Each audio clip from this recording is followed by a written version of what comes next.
What's up, everybody? Bastamouth here, bringing you another Halo Infinite guide. Today we are talking about grenades. We're going to be covering my patented fish barrel technique. We're going to be covering offensive grenades, defensive grenades, and objective grenades.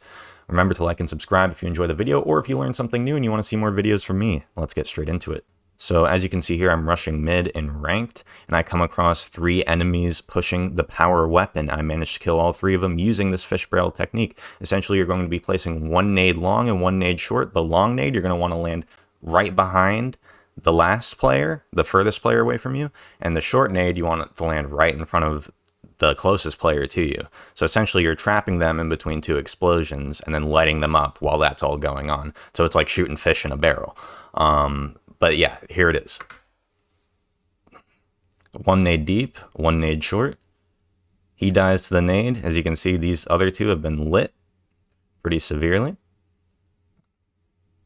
I get a little fancy at the end there, but as you can see, that clip is largely in thanks to the fish barrel technique. I would have died. They would have slaughtered me in that gunfight if I didn't use that. Also, point of reference, it is never ideal to throw a grenade if the enemy is visible and shooting you. Don't imitate me in that sense. I play aggressive to a fault, and you should pretty much only be throwing nades when the enemy doesn't have a line of sight on you, unless you're forced to.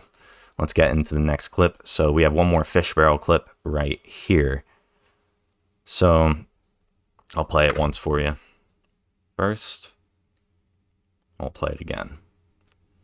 Deep nade, short nade. As you can see, that one's a little quicker. Oh, and I get the last guy here for the overkill. But yeah, as you can see, this one's a little quicker. So I enter this room assuming, because there's 3 of us, that we're just going to take the gunfight and win. But it actually turns into a 2v1 against me. So what I do is I see the players are super close, so I throw a little pop nade, bounce it off the ground right in front of me, so it lands just further than they are, just in that hallway, so they can't back out of the room. And then I lob one super short, and I make it so they can't really move without being hit by my explosion, and I end up getting both of them with the grenade. And we'll play it back one more time. As you can see, everyone dies. Throw that short, crack armor on both. Boom, triple kill. Fish barrel, baby. And then the over. All right, now we're going to be talking about...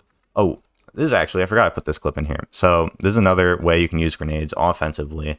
So here I'm trying to take B position, and this guy... Here, I'll play the clip first. So yeah, so you see him going on to B. And he's in that powerful spot, and I could push him without grenades, but I know he probably has a teammate or 2 to my right that's going to light me up. So I keep forcing him out of that power position, and yeah, eventually I get him with the grenade. We'll run that back in a second for you. I end up getting the point here. But all of that was largely due to this one gunfight right here. So as you can see, he's playing that back part of B. That's a strong position. I know he probably has teammates to my right, so I can't really just push him. So I lob a grenade to force him out and allow me to shoot him. So as you can see, I'm shooting him, lighting him up. So when I throw the grenade, before I even see him go over there, I put my crosshair over there, because that's where I know he's going to go, because I threw that grenade. So watch. Obviously, he peeks it, light him up a couple more times, throw one more grenade. Be ready for it, and the second grenade gets him. So yeah, so grenades are very useful for getting people out of powerful positions on the map. All right, so here we have an objective grenade. So our flag is being captured, and they almost get away until I throw this grenade.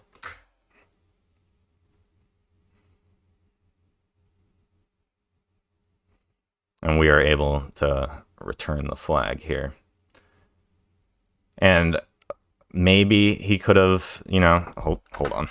Maybe my teammate there could have stomped him, but there were 2 players also left, and I feel like he would have gotten closer to his spawn and gotten those players in front of him. So I feel like this nade really saved the game here. So as you can see, I kill this guy. And I see immediately, okay, I'm not going to be able to shoot him. So I throw the grenade where he's going to be, because obviously he has the flag and capture the flag. What's he going to do? He's going to sprint, beeline it towards his flag, right? So I know exactly where he's going to go because it's obvious. So I throw it where he's going to be, and it lands perfectly on him. And just clean up the last two for the return. But yeah, it's good a lot of the time to save your grenade for high value kills, objective kills. If you're just taking one-on-ones, and you're good at one-on-ones, it might not be beneficial to pop a grenade every time you get into a gunfight and save them for situations like this.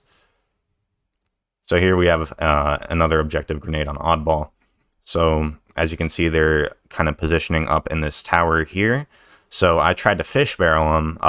Usually what I do is I throw a grenade on these stairs. I bounce one up through the balcony, and I kind of get them trapped up there. But I managed to get them all with this one bounce here.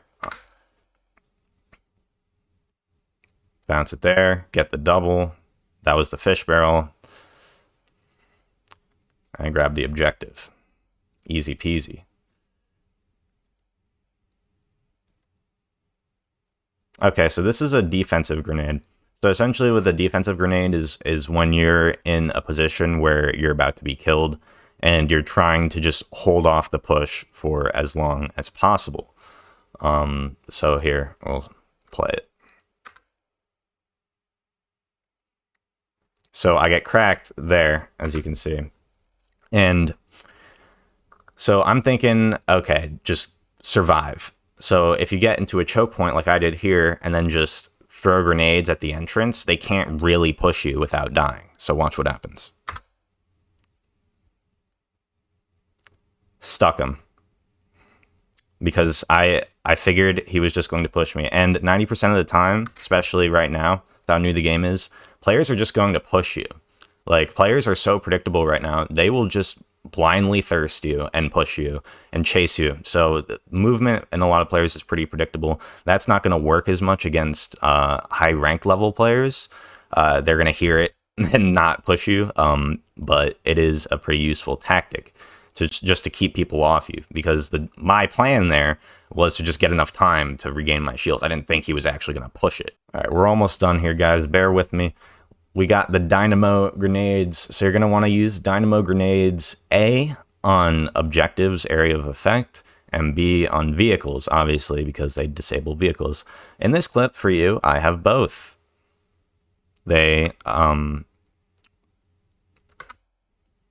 So they're about to capture, return. And I disable his vehicle because he was running over players. We had two guys trying to grab that. He was running over players trying to grab it, and we're able to get the flag. Lastly, this is what I call the kamikaze, all right? This is when you're in a situation where you know for 100% fact you are going to die. There is no way out of it, and you are just trying to take another player or two with you. So right here you see they're returning the objective. Two guys, my plan is to just hop on it, try to grab it for a second, maybe die, maybe throw a couple grenades, but you'll see how I do it here. So they managed to get the return off, so I just end up doing that and getting the double kill, taking two players out with me, because there was no way I was going to make it out of that. Anyway, I hope you enjoyed the video today. I hope you learned something new. Remember to like and subscribe if you want to see more content from me. See you in the next video.